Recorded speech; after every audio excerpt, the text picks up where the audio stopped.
continuing our series of Christ's teachings on the end times, and he was teaching this during the last week of his life as a mortal, the first 3.5 days of the last week, because he was cut off in the midst of the week.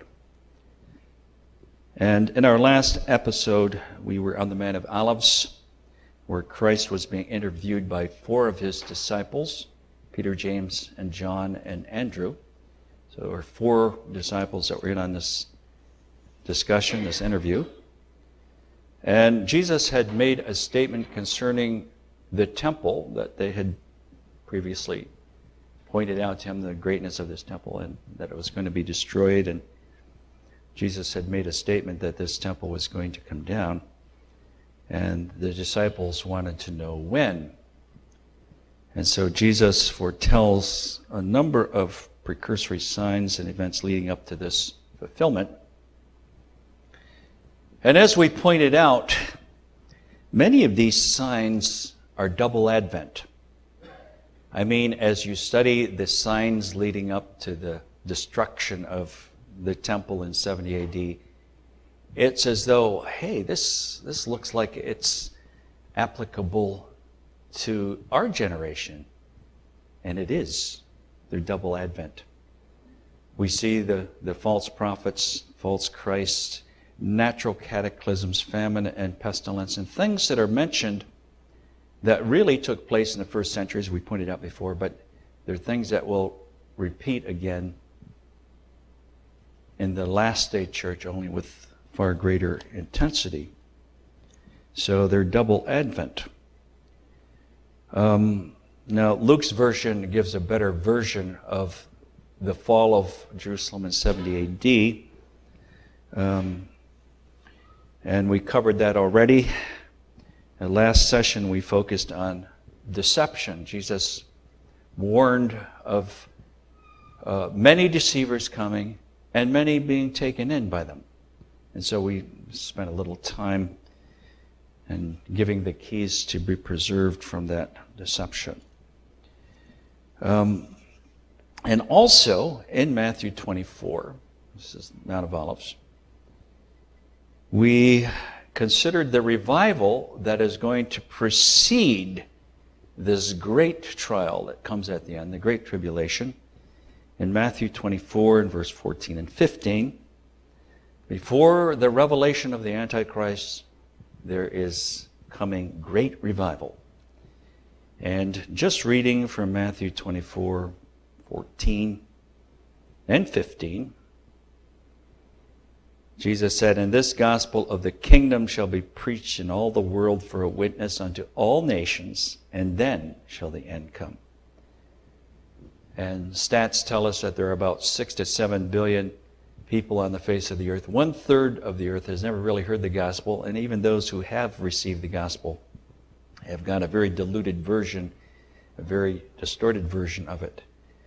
So before the end, and the end is coming up soon, there has to be great revival, and the earth has to be warned concerning the Antichrist and concerning the mark of the beast and concerning the things that are coming. So great revival has to precede the next verse, verse 15. "And when you therefore shall see the abomination of desolation spoken of by Daniel the prophet, stand in the holy place," or standing in the holy place, "whosoever readeth, let him understand." So all nations have to hear the gospel, and it's followed by an event that begins the Great Tribulation, which is the abomination of desolation. Well, I don't have time to turn to all the references. I'm going to try to brief you up, and we're going to talk a little bit about the abomination of desolation, because it's in association with the temple. Now, there is no temple in Jerusalem right now. There hasn't been one since 70 AD. And in fact, when Daniel wrote about this, there was no temple. The temple had been destroyed by Nebuchadnezzar. And in fact, John the apostle, when he writes about the temple in Revelation, there was no temple at that time either, because it was destroyed in 70, and he's writing in about 96 AD. But this abomination that is mentioned is associated with the temple, and so there has to be a temple in Jerusalem. Remember, there has been no temple for almost the last 2,000 years. Or there has been no sacrifice since 70 AD. But there has to be a temple in order to fulfill prophecy. And the temple has to be standing. Basically, there can be a little discussion on this, a little negotiation on this, but pretty much has to be standing at the beginning of the last 7 years, because the sacrifice is going to cease in the middle of the last 7 years. So it has to be going for a little time, maybe a couple years. And it's possible that the temple is not completed until maybe a year or two into that last 7 years. But I'm more of the opinion that the temple is going to be in place at the beginning of the last 7 year period. I hope I'm not losing anybody here. Most of you have been in on some of this from before. But there has to be a temple according to Daniel and according to John in the book of Revelation, according to Paul in 2 Thessalonians, and all three synoptics say the same thing. Talks about the abomination, desolation. And this abomination is an image that stands in the holy place, in the temple. But revival precedes the revelation of the Antichrist, and then in the midst of the last 7 years, the Antichrist is revealed, and that begins the Great Tribulation. Essentially, to fulfill the types, the church has 2,000 years. And when did the church begin? It began at the cross. The testator had to die in order to activate the Testament, the New Testament.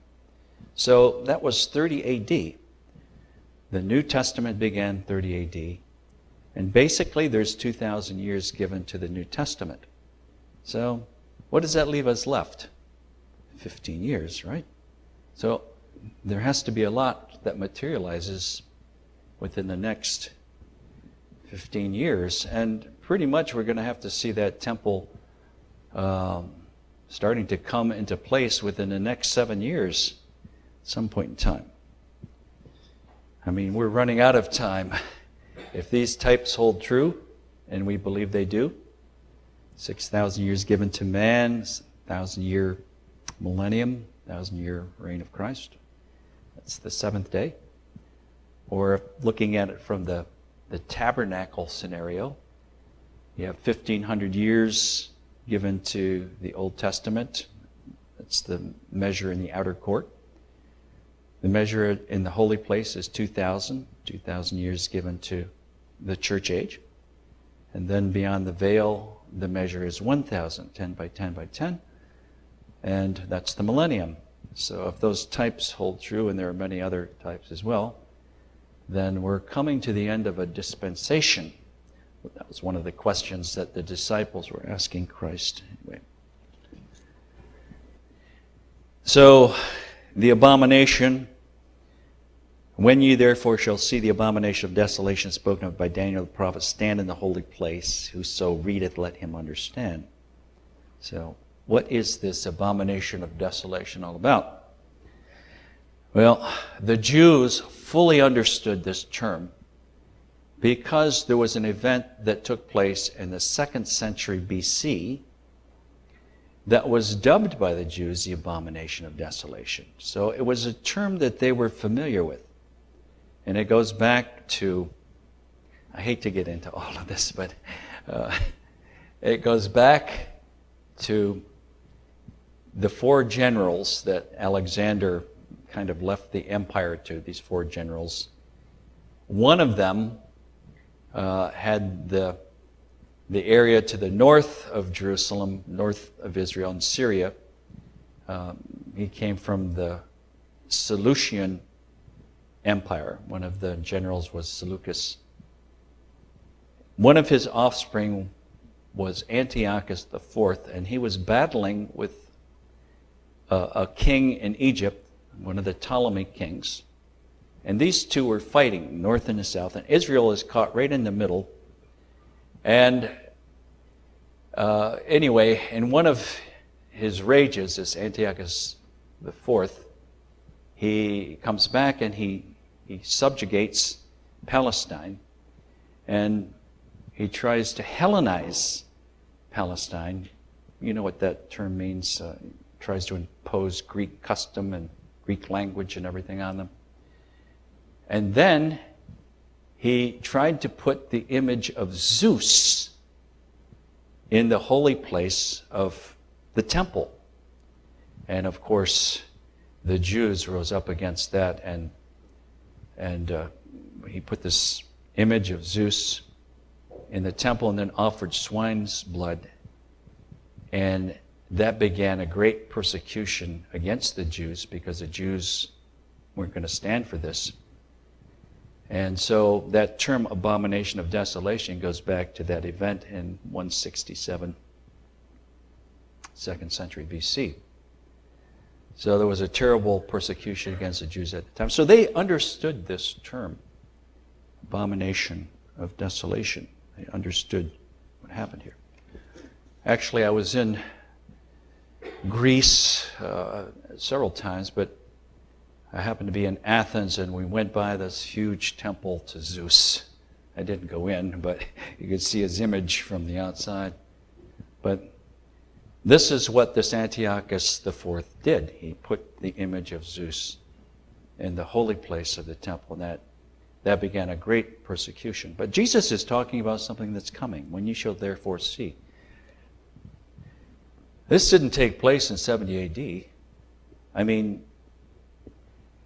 the Romans surrounded Jerusalem, and there was no escaping. In fact, all of those in Judea had crowded into Jerusalem. Maybe 1 million people were crowded into Jerusalem at the time. But when the Romans finally broke through, they burnt the city, they burnt the temple. There was no abomination committed there. So, remember that term, preterist? Who can tell me what that means? The preterist? What is a preterist? It's a view that the tribulation is past tense. These are people that view what Jesus taught, the Great Tribulation, as being past tense, something that happened in 70 AD. But Jesus is talking about something that is coming. And as we get into this later on, probably not today, but we'll make it very clear that it did not take place in 70 AD. Okay, let's go back to Matthew 24. He's talking about the abomination standing in the holy place. And verse 16, then let them which be in Judea flee into the mountains. Well, I'll tell you, if this happened in 70 AD, there was no fleeing, because they were surrounded for months. There was no fleeing. The Jews from Judea had crowded into Jerusalem, so at this point there was no fleeing. If this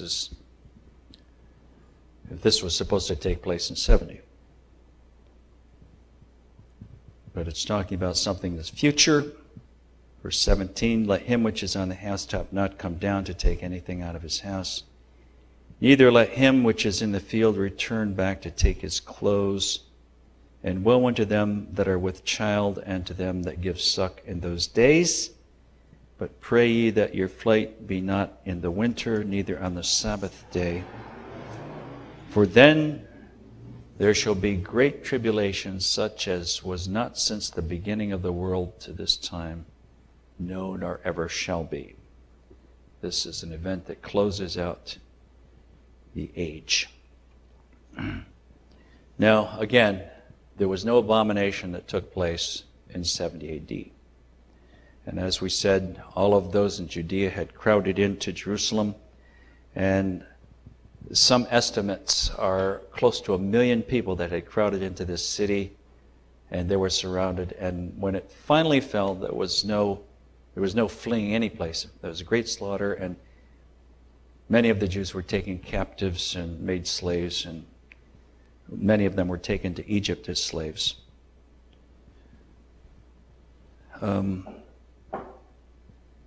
So this great tribulation is future, and it's set off by the abomination of desolation. So there has to be a temple, and the Antichrist is going to have an image that is put into the holy place of this temple. I think the Jews up to this point are looking at the Antichrist as the Christ until this act takes place, or they're looking at him as a savior or something. And then they realize that they made a tremendous error. In fact, the two people that Israel is supposed to be following, Moses and Elijah, have been prophesying in Jerusalem for the first 3.5 years. And they reject these two prophets that they claim to be following, and they choose the other two fellows, the Antichrist and false prophet. And so the two that they claim to be following are killed by the Antichrist. And then they realize that they'd made a terrible error.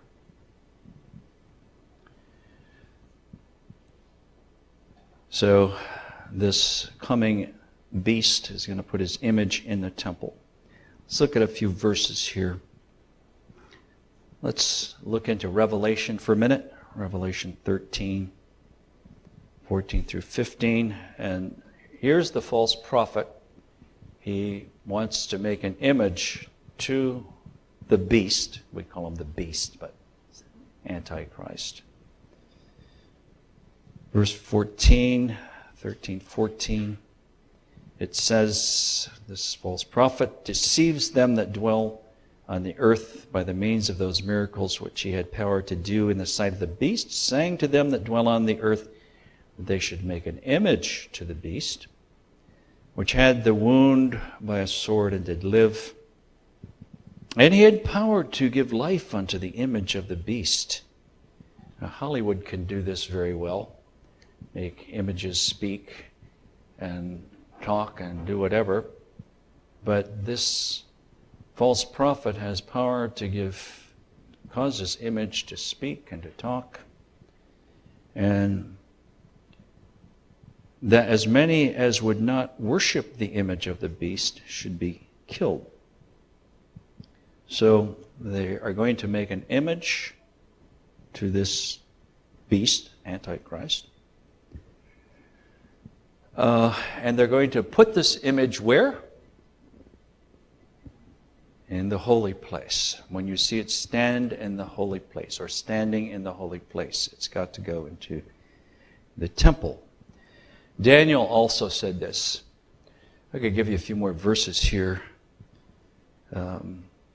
Here's one from Daniel 11:31. And it says, an arm shall stand on his part. This is Antichrist. And they shall pollute this sanctuary of strength, and they shall take away the daily sacrifice, and they shall place the abomination that maketh desolate.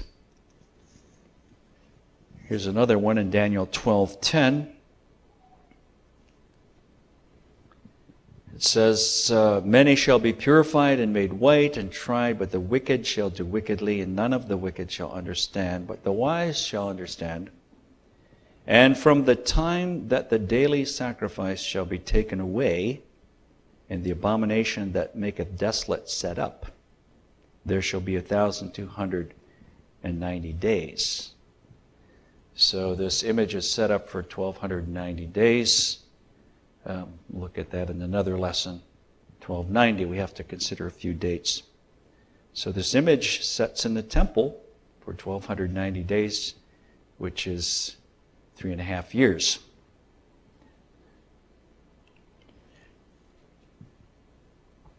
So then the Great Tribulation begins.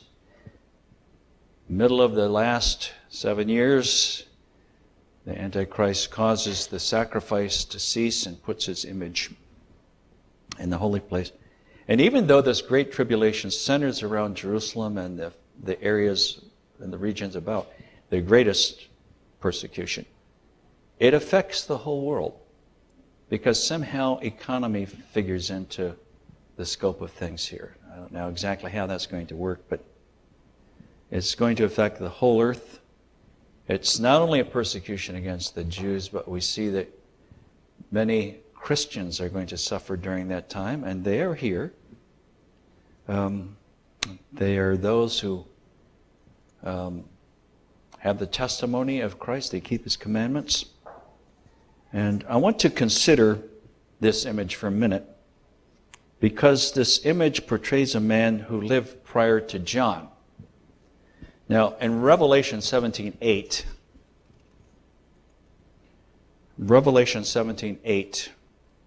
it's an image of a man who lived before John, who was presently in hell, and he's going to be released at the end to fulfill this purpose, to purify Israel and also the church.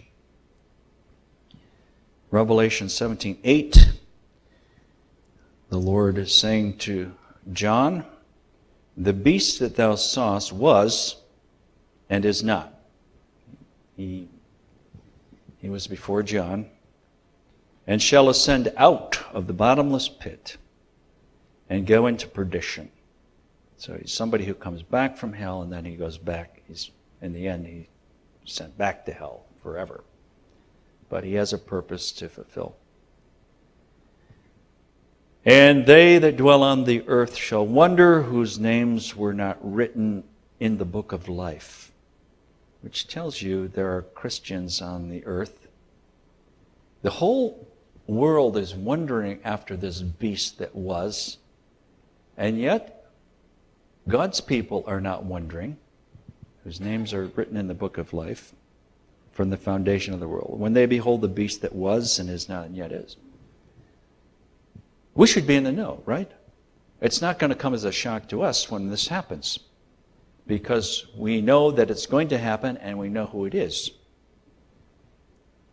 So when it happens, we're not in great amazement, but the world is. They're wondering about this beast that lived before, and the image portrays the man who lived before as well. He was past tense, presently in hell, and he shall be released to fulfill the final purge of the Jews and also the church. See, the world is amazed because they recognize him from the past. How's that possible? It has to be a man who has an image that's profound enough to identify him from the past. Isn't that right? I mean, but we won't have to wonder, will we? Because we know it's coming and we know who it is. And we know that there's a purpose in it. He's here to purify the saints. Let's look at a few more verses. Revelation 13:7 through 10.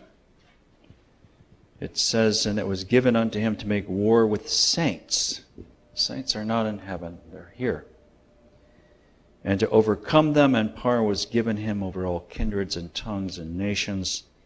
And even that has a little negotiation to it too, because he doesn't have supreme power over all nations, but he affects all nations.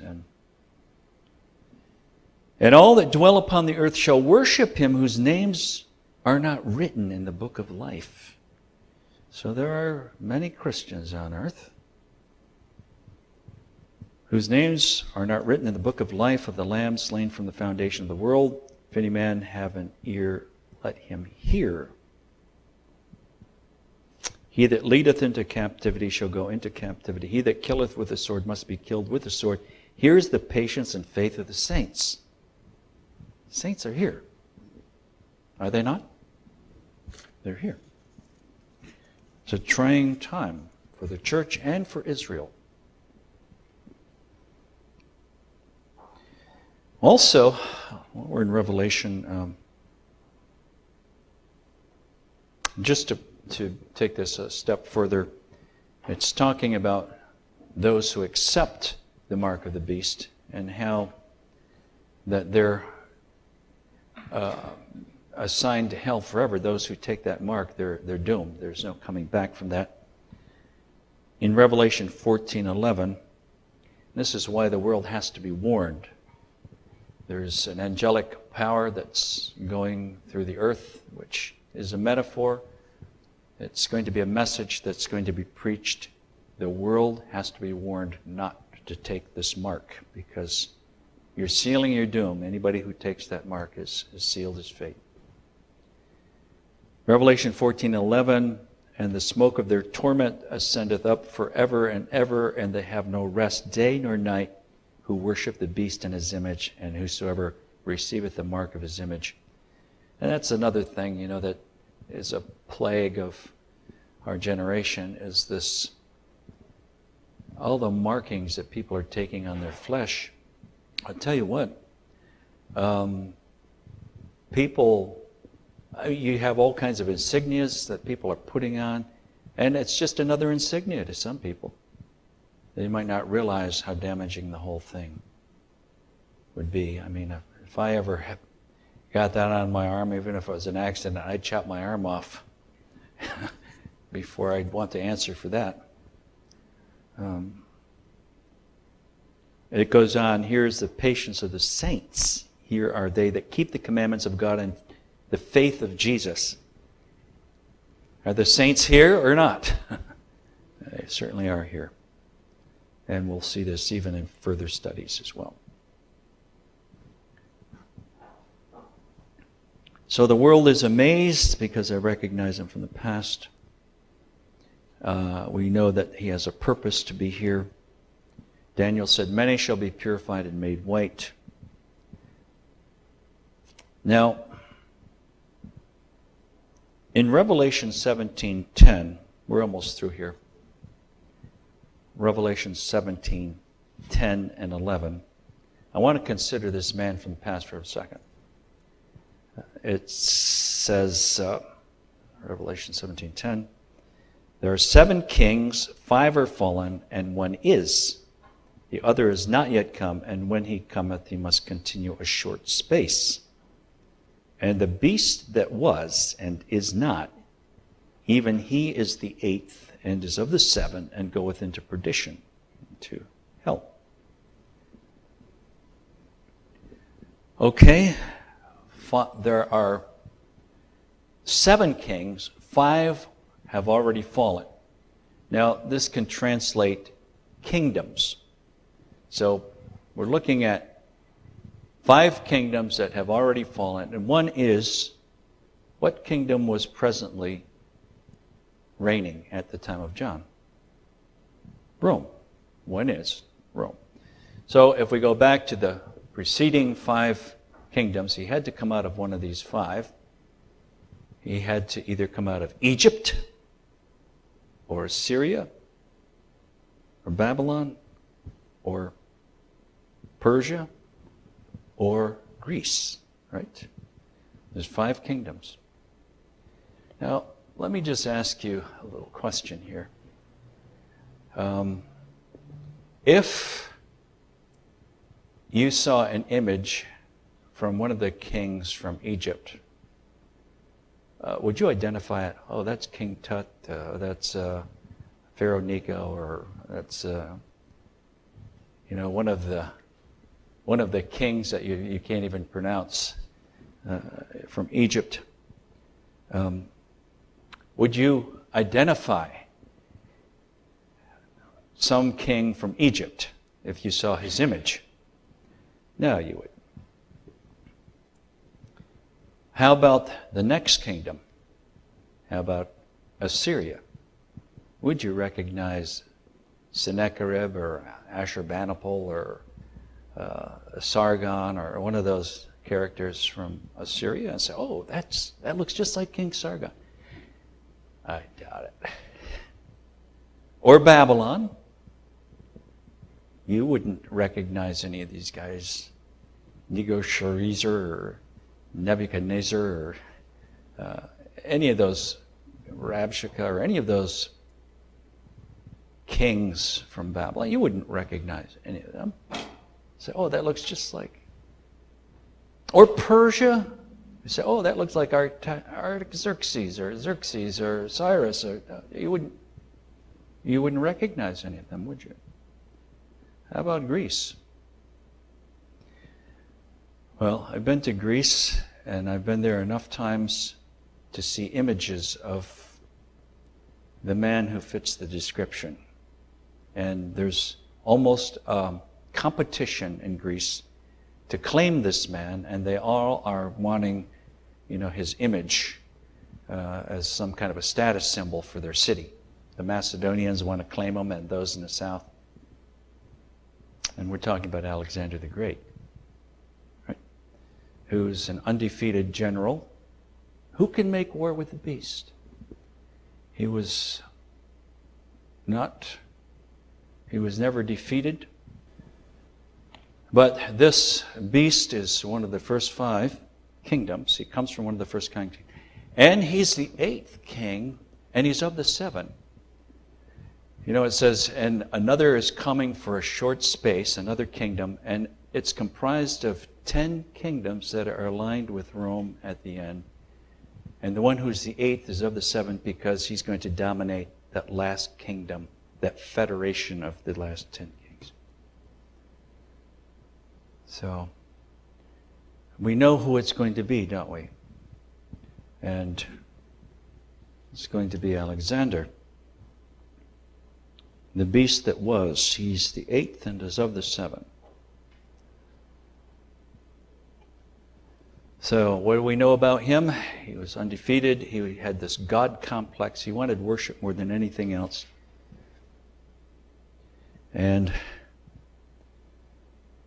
considering that he is recognized from the past, there will be no doubt about the image.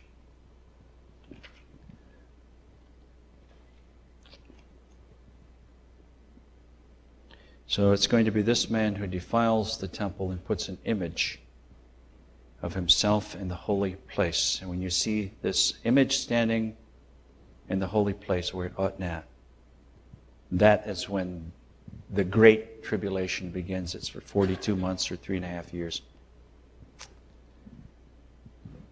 Got that down? Everybody understand that?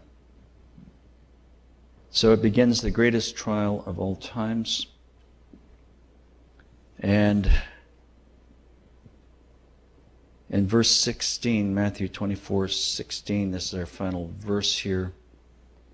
It says, "Then let them which be in Judea flee into the mountains." Now at this point, when you see this abomination, it's speaking to those that are in the region, flee into the mountains, which tells us there are places of safety, and we also find that there's going to be protection to the woman during that time, although not to say that there's not going to be martyrdom, but there's going to be a certain protection given to God's people.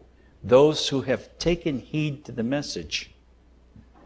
There are many Christians that are not taking heed to the message, and they just think that, well, praise God, we're all going up, we don't have to suffer, and, all shall be well. But all nations are going to have to make a choice, and then comes the great trial beyond anything that has ever been. And also, we see that the world economy, financial systems are linked to this event too. One cannot buy or sell. So, you see it all coming, don't you? Right now, people would like to speculate on the 10 latter nations that are coming together, and it's often been speculated that it will come from the 10 common market nations, or 10 common market nations that are linked to Rome, which was organized back in 1959, I think it was. But I just happened to be reading a little excerpt from Pastor Bailey's book in Daniel, and he said this. Now, he wrote this 20-something years ago, but he said, don't try to speculate on who these 10 nations are at the end. He said, because there's going to be there's 28 nations in the common market right now. He said there's going to be a real upheaval in Europe before the end, before these 10 come together. Well, if you've been following the news even now, there's great upheaval in Europe, isn't there? I mean, Greece itself is a nation that has to emerge here in the last days. But before it's all over, there's going to be a confederation of 10, and these are going to align themselves with the man who promises economy, good economy or whatever.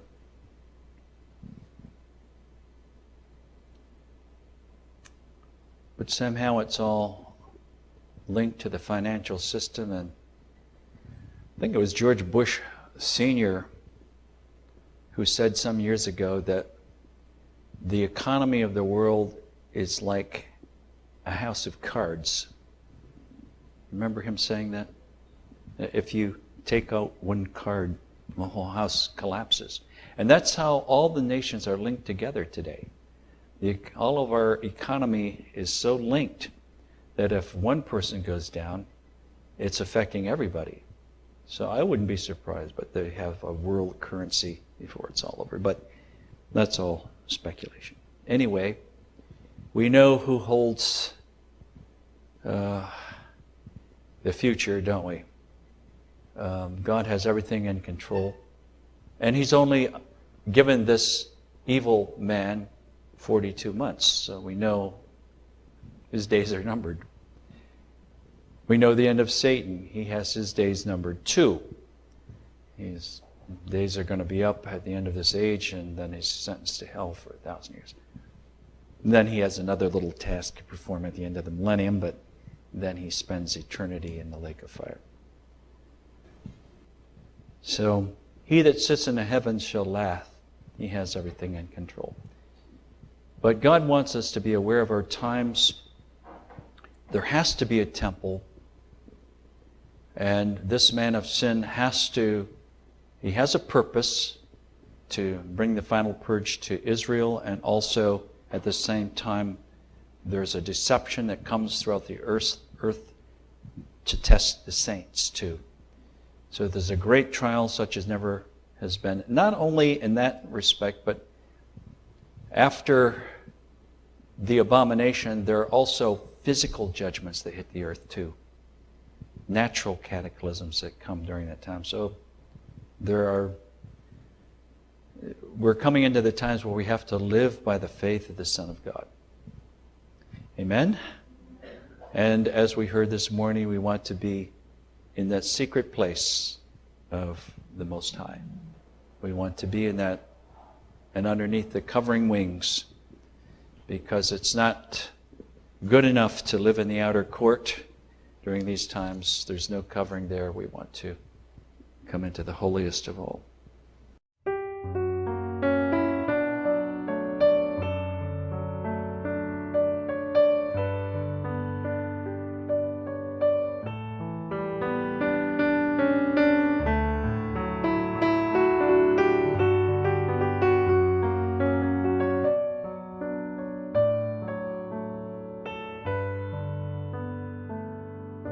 Because He lives, because He rose in mighty triumph from the grave, I put my trust in Him and seek to follow Him in faith.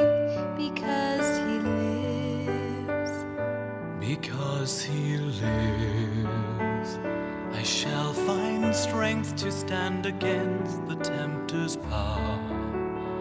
He is my refuge and defense in every troubled hour.